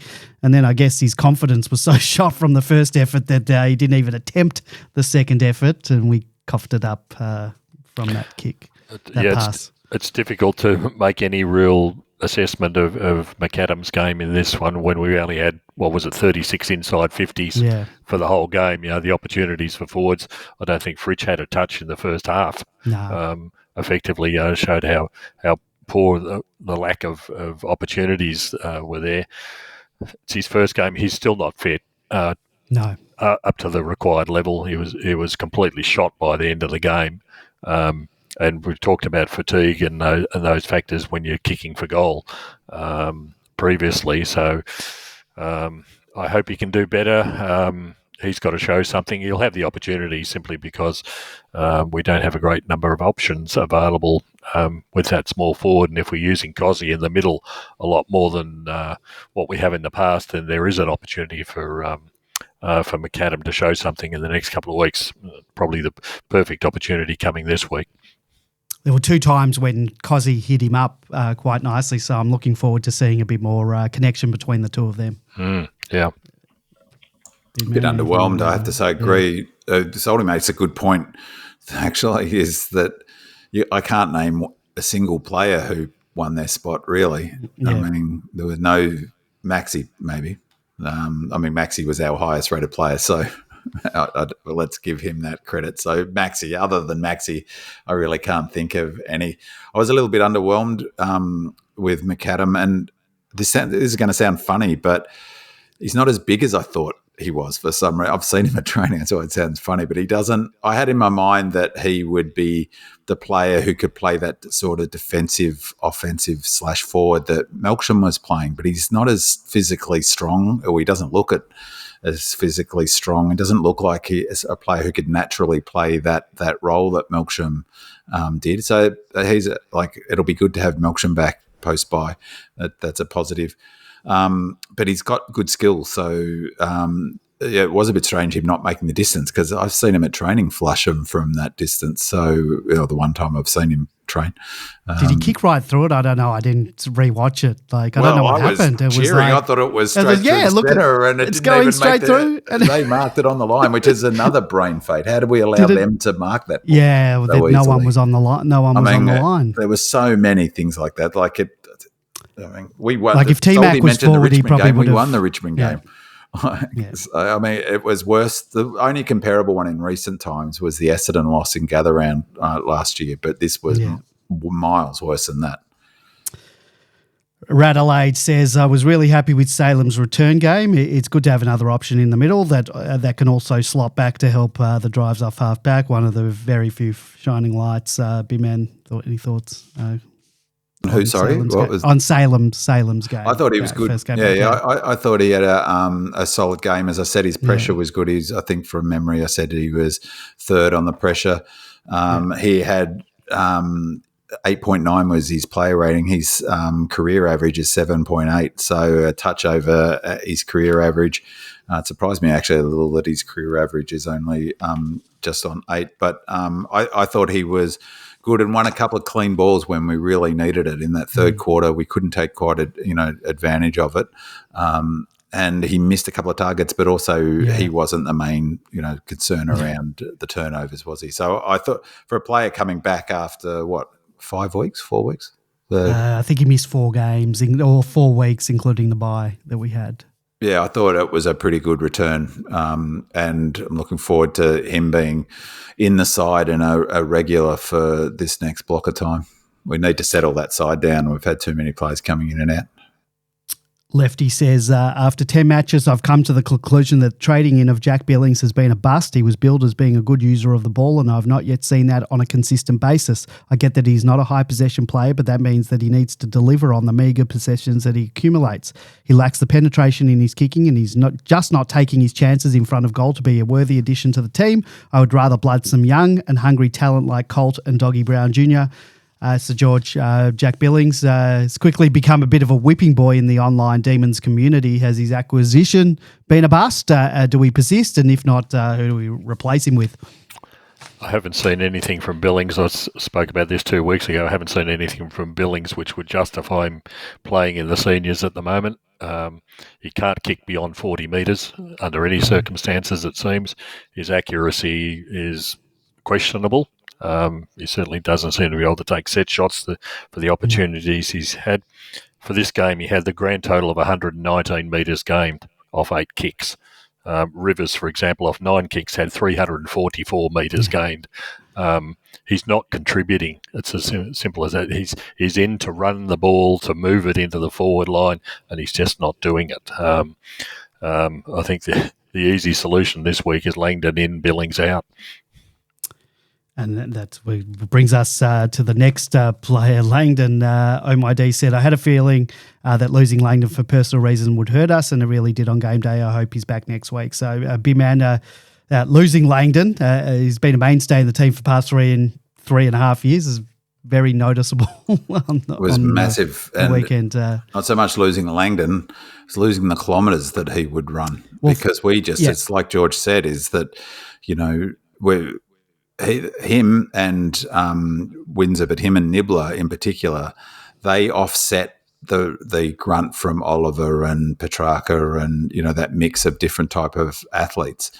We just so much missed his ability to cover huge ground. It was so noticeable, wasn't it? Who was playing? Where's our defensive help? where's that Who was player playing pushing his back role? into? Sorry, Who was playing his role? Who was on the other wing? well, Billings, I think. Billings. Billings, yeah. Yeah. He wasn't going back Nope. and doing that defensive stuff. So, And so, look. I think Windsor had to go back because there were a number of times Windsor was manning up some big, And he wasn't covering darling, the ground. Windsor wasn't yeah. getting up and down the ground. Is that, that's another, if I was sort of critiquing Goody's selection, I'm not sure. I mean, we've talked about Billings, but Wowie, I think, has been, he could have played that wing role. He was all right. I don't know why we don't give him more of a go. I thought he was playing a good role. Who came off? I didn't even. Who's up? That's Lever. Lever. About 2 minutes into the game. Yeah. We've talked about him 17 times. Yeah. Lever went at 100% disposal efficiency. One kick. Well, Woden looks like a kid who's played his third game or something. He's working his way into it nicely. Yeah. He's a nice deliverer of the ball, and he knows how to read the play. And he set up that one of our good goals from a centre clearances with a and delayed handball over the top. It was a smart He doesn't bit of play. panic. He doesn't panic. A lot of first gamers are looking to, I've got to give it off quickly. He's The other thing I liked that he did, he made a mistake at some point and then cracked back in and got the ball or halved the contest. And so, I thought he did some all right things. And on meters gained, you stole my gag I was going to use, George. I was going to say, well, Billings had more than twice as many meters gained as Benny Brown, who only had 53 meters gained. Mandy Lorian says, I've been impressed with T-Mac's renaissance as a defender this season, but he got torn a new one by the informed Waterman today. I think the move of Petty forward has been a complete bust, and I think we need to swap them, Petty back and T-Mac forward. I don't think we'll make these changes, but what do you guys think? So, George, any thoughts on Petty as a key forward and possibly switching him with T-Mac? I don't know if that question was done before the Lever news, so... any thoughts on? Wasn't that where we started? T-Mac forward and Petty back. Yeah, moving deck chairs on the Titanic. And basically that's what we're doing. We're shuffling deck chairs on the Titanic, trying to fill holes. Petty is a great mark. The knock on T-Mac is his agility, which is better suited to a backman, or his lack of agility. Although he's a long distance runner, his agility's been so much better this year, T-Mac, though. It's remarkable. But I can't see Petty's good at leading and presenting more so than T-Mac. But T-Mac's got a lot more strength, I think, which is needed down the back. So I don't think we'll see any change. And he might have been torn a new one, as they say, by Waterman. Who's having a fantastic year.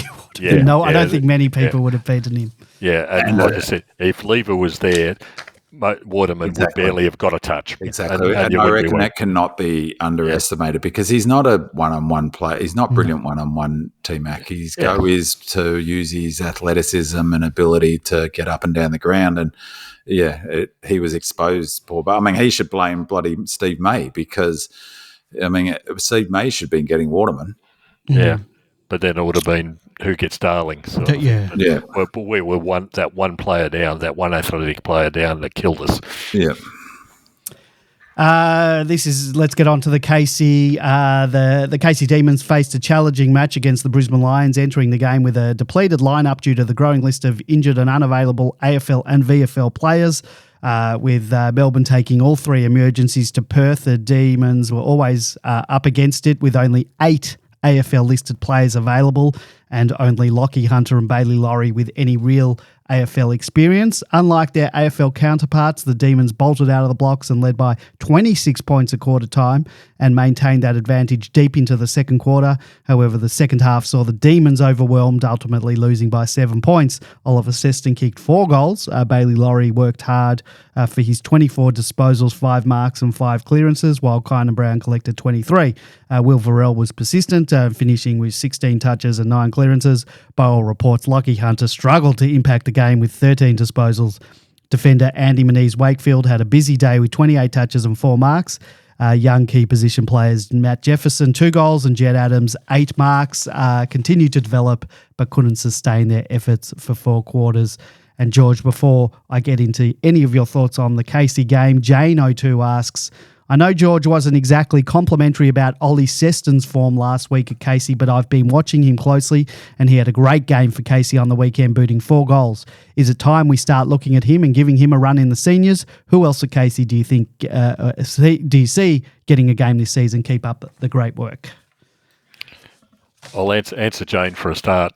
Yeah. Ollie Seston's problem is the same problem that Tomlinson's got. There's the same problem that James Jordan had. There's the same problem that Bailey Laurie has. Who does he replace? You're trying to. Seston's been playing as a small forward. Who comes out in lieu of him? And he's behind Tolstrup anyway. And he's exactly. He's a natural footballer, a great footballer. He's finally got some sort of tank. I reckon another pre-season, and he will get another season as well. He will start to show something, but he's just such a natural footballer. I love the way he plays, but in this game, it was typical. They kicked 3 goals in the first quarter. And one in the rest of the game. Yeah. Not that the team did much more. Who were the emergencies before you go into the game? It was Tomlinson, Tolstrup, and who was the third? Fullerton, I think. Fullerton, yeah. And okay. In this game, what was telling, once again, it was such an awful game. From last week, where we won by a point against Carlton or whatever, we took Hoare, Woden, Tomlinson, Tolstrup, Ben Brown, and McAdam all out of the side. Brisbane had 2 AFL. Brisbane had 2 AFL listed players playing for them. We had guys that were bringing up from God knows where, Sandy Dragons, I think, and all sorts of people trying to fill the holes that we took. When you take 7 players out one week, it's trying to find people of a reasonable standard was pretty difficult. So, despite the fact that we, I think we led by 26 points at quarter time, did very well. We kicked 6 goals in that first quarter, and then 2 for the rest of the game. That sort of tells you individual efforts. Seston kicked the first goal after 10 seconds, quite literally. So that was great to watch. 13 seconds. And then kicked 2 more in the first quarter. So 3 in the first quarter. In terms of the individuals, Kynan Brown, I reckon, is the next most likely to get somewhere. He's a player who's. I wrote it down. See ball, get ball. It's almost like Viney. He hasn't got the strength of a Viney, but he's just puts in, and he seems to be bobbing up all over the place more so than anybody else on it. Adams and Varel are just getting better. They're learning their craft. They don't need to be thrown necessarily into the seniors, although Varel must be very close because we need him. Hunter was awful. Quite frankly, he's just got no second efforts. He's walking around the ground, not doing anything. I think it was really telling that Langdon was out of this side this week, and not coming in for not coming in. I mean, he's the one who should be. All the talk about Billings. The natural swap would be Hunter for Billings. Yeah. But you would have thought that this week, without Langdon in there, he should have been there in the first place, and he wasn't. I totally agree. That's a goodie slap down, I reckon. Yep. That's got Grundy 2.0 all over it. Yeah, long way out. He'll either be playing for someone else or playing in another VFL team next year. Yeah. Andy Moniz Wakewell, lots of possessions. Were they effective? It was just nothing that really stood out in the game. It disappoints me so much because I was hoping he'd have that X factor that he doesn't. He doesn't do it. He hasn't got enough hurt in his game, has he? In terms of scoreboard impact, he's just a role player and nothing more. He promised, maybe he still will get. I mean, it's again. I think it's so. It's they got to get the tank. Yeah. Yep. So. Yeah, they lost by 7 points in the end, but the game was pretty awful to watch as a general. The first quarter was fantastic. It was free-flowing, multiple goals kicked by both sides, and then it all died in the end. But not surprising, given for both sides, they had, third-level players effectively filling the gaps. Well, you've got a demon badge this weekend, George, watching that game and the West Coast Melbourne game. That's definitely a demon badge. All right, well, let's move on. In addition to entering concussion protocols, Jake Lever has injured his knee, requiring surgery, and will miss the next month.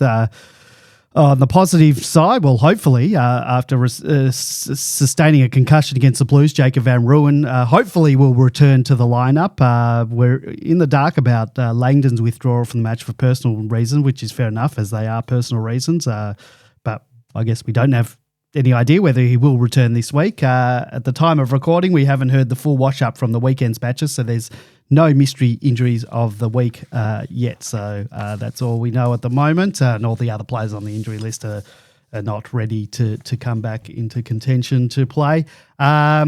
So let's get into the changes versus Nkildo. Red Jacket says, we'll be making a few changes this week. I think Lever with concussion, and I guess now the knee, will be a forced change. If Langdon's personal reasons not too serious, then he should be a walk-up start. Rui should be over his concussion, so he will be back. What changes will we make? Big Man, followed by George. Big Man, since you're so good at with the changes that happen each week. Yeah. The predictions are fantastic. Well, I mean, Lever, you think Tomlinson comes in, don't you, for Lever? I think so. Yeah. It seems to be the logical one. There's no Turner, there's no Hall. Yeah. No. Who else comes in? So I don't think Billings will get dropped because, No. and Well, again, who it goes else to the conversation about what role he's playing. We don't know the specifics. But again, as I said a couple of weeks ago, if he gets picked again this week, he did have an average game. He wasn't Robinson Caruso, though. That's for sure. It'll be an indication that he's playing his role. I'd personally I wouldn't, if he is in the same, I wouldn't mind to see Wowie come in and play the wing. I think I'd like to see him get a run at it. I don't think they'll make wholesale changes. It's not really Goody's way particularly, but it's not as if we've got a million options either. Tolstrup might be maybe someone they could look at for a bit of X factor to reward. Often, if you look at Goody's sort of pattern, is that the players in and around that emergency sometimes get a crack at it. So, I mean, the obvious one's Tomlinson for Lever. Well, JVR comes in. JVR comes in. Yeah, comes in. But we could put JVR in, move Petty back for Lever. Yeah, that's true. Worked. That'd be hard on. That's fair comment. That'd be hard on Tomo, wouldn't it? I'm just. Yeah. I'd keep Tomlinson comes in simply to replace Lever. JVR in for Ben Brown. Ben Brown. Yeah, I forgot Ben Brown. Oh, okay, Ben Brown. Forgot. Yeah. No, that's right. Yeah, JVR. No, good call. JVR probably goes in. McAdam stays. McAdam stays. Yeah. I think Tolstrup's a big positive and a big chance this week. Woden probably in the starting lineup. And Billings out. Billings out. Yeah, but you said Billings out a few weeks ago, and he's still I'll there. keep saying it until it happens. What is it? A broken clock is right twice a year. Yeah, exactly.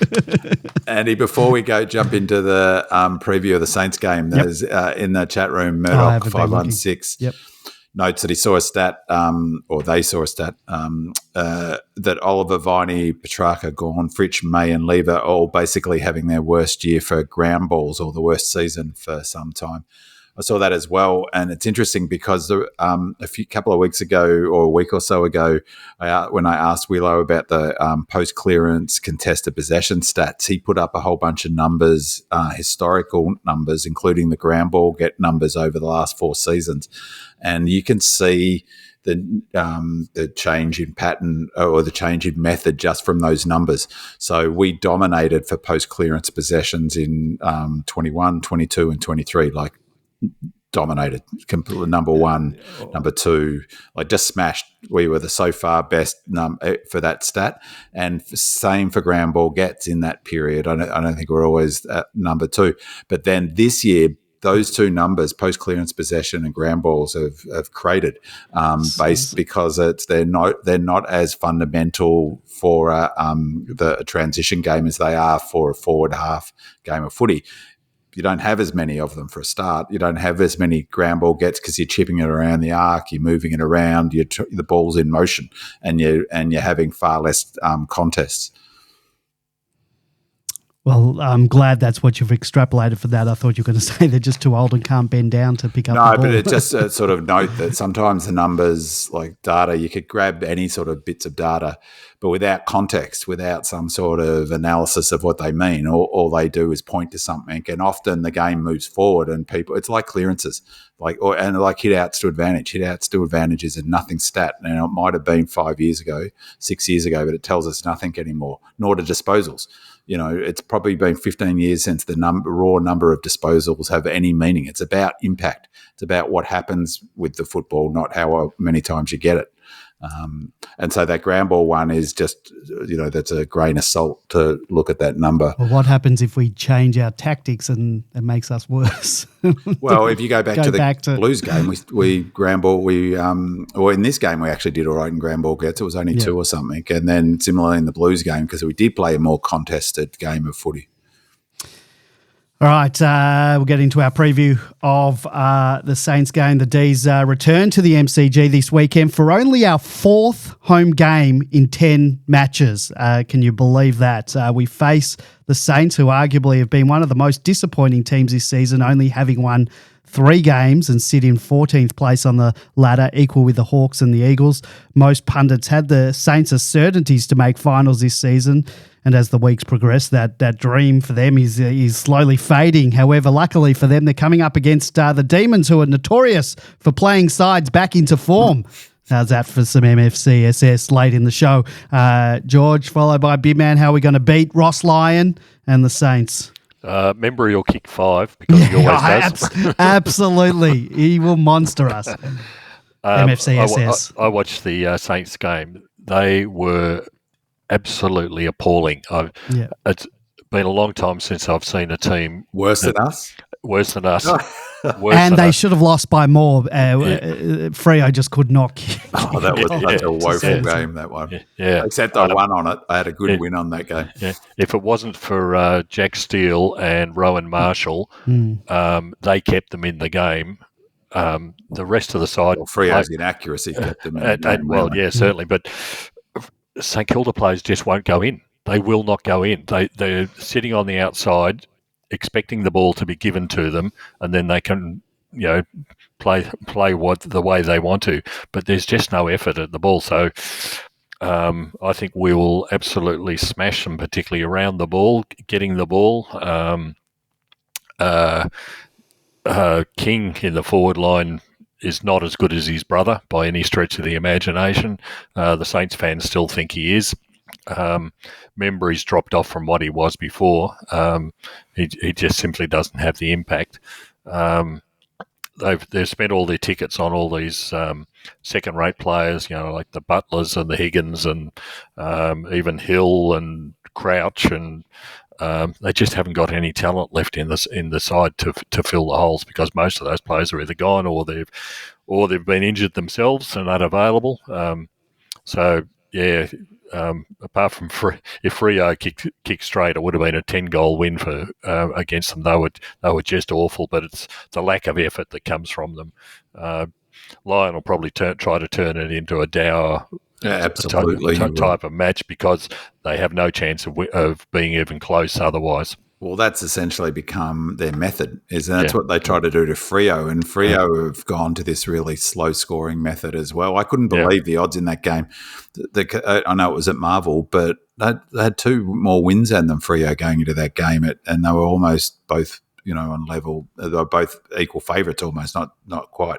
That was such a dour game. And you're right, they'll flood back against us at every opportunity. They'll make it, really they'll do their best to try and make it hard to score. They've got the ranked third in turnovers per game in the AFL so far this season. So hopefully we can go to work and turn around that turnover stat. It's worth noting, 1-8 from that's a really weird number, because our actual expected score was almost exactly what we scored. But it's weird that part of the game in turnovers, if it was 7-2, that game, we win the game. So it just shows the importance. But so they're turning the ball over a lot. Hill's dropped off, I reckon, in terms of his influence. He had a great year last year, but he doesn't look anywhere near as sort of damaging, does he, George? He's no. He's another one of these players who needs the ball in his hand, but at the moment, somebody's got to give it to him. So the other one is interesting for us if talking about clearances. So we'll see how we go with centre clearances. They're second in least opponent centre clearances per game, which is a good, that's and third in team to opponent turnovers per game. But I thought this was really interesting for a Ross Lyon coach team. They're 14th in 1%ers per game, which goes to your point, George, a little bit about they don't seem like they're cracking in. No. 16th for centre clearances per game, 13th for score involvements, which is unusual. I mean, and they're not scoring, I guess. 13th for intercepts per game. They're defensively set up to stop teams scoring and stop getting smashed, basically. So it'll be really interesting to see how we approach this game. I'm hoping that we do look to attack and we go hard early because, hopefully they'll be stung into action. They'll be focused on a fast start because I think that once you get out to it, they're a team like Freo. If you can get out past the 3-goal lead, they're going to struggle to score quickly. They don't have weapons to suddenly put on 5-6 goals, even like West Coast do. They don't have any sort of comparative weapons up forward. I mean, Marshall's solid sort of he's a good ruck, but he's a ruck, isn't he? So yeah. And I think Marshall in this game against Freo, he was their leading clearance player. Yeah. Which tells you what the rest of the midfield's like. Well, he's their statistical. I'm just looking at the list here. He's had more contested possessions than anyone in their team. Yeah. So that's 118 for the season and 11.8. So he averages the most per game too. He's their ruckman. That's not a good sign, is it? Yeah.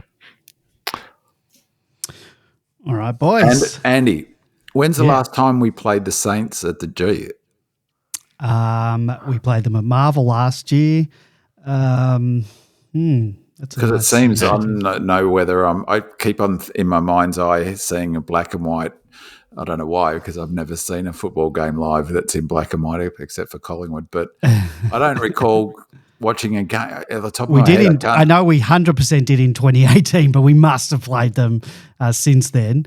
I remember Petty's first game against them. I remember he had that terrible one.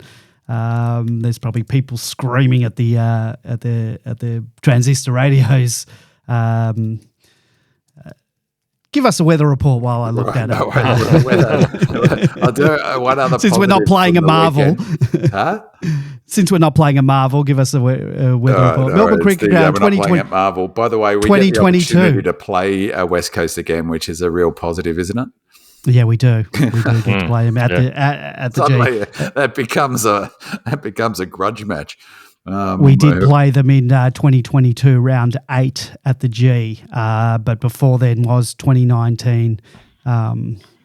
Sunday is partly cloudy, chance of rain 5%. Melbourne area is partly cloudy and light winds, minimum 6, maximum gone 16. Which means it's going to piss down. They're never right. Fortunately, the following day there's no rain, so that's the one to look at. But it still probably will rain or get dewy or windy, and then we're gone. It's a 3:20 game, isn't it, on a Sunday? It is 3:20. Yeah. All right. And I won't be able to go, as I said before, so I completely muddled my weekend up and got a family dinner. So unfortunately, I won't be able to see a famous victory. But you get to watch it though. I'll watch it, yep. Well, I'll be there. I will be there. And we'll be back next week. And, guys, we're going to come in under the 2-hour mark. So I think that's a win, for our listeners. It is for our listeners. Well, we're going to leave it there. We'll be back next week. If you want to listen to the show live then please head on over to demonland.com on Monday night at 8:30 p.m. Thank you. Well, I would normally say thank you to our 5-star reviewers, but we didn't have any. So please get reviewing and help us out. Thank you to our voicemailers, Enzo, Salty, and Doug Reamer. And as always, your questions and comments are an integral part of the show. Thank you to our Demonland posters who submitted questions and comments. Thank you to D-Minion, Growl, Delirium, Smurf, El Diablo, Lazy, Bigfoot, Demon WA, Kiwi, D, Sam6172, DZ, Oh My D's, Red and Blue Rising, Demonstrative, Singer, Royal Demon, Radelaide, Lefty, Mandalorian, Jane02, Red Jacket, Garbo, and Fritter and Turner. Thank you to my co-hosts, George and Binman, and thank you to you, our loyal listeners. Don't forget, leave us a 5-star review and a comment on Apple Podcasts or wherever you get your podcast from, and we'll read it out on next week's show. Go Demons! Go Red Leggers. Come on, demons. Come on, demons. Come on, demons. Come on.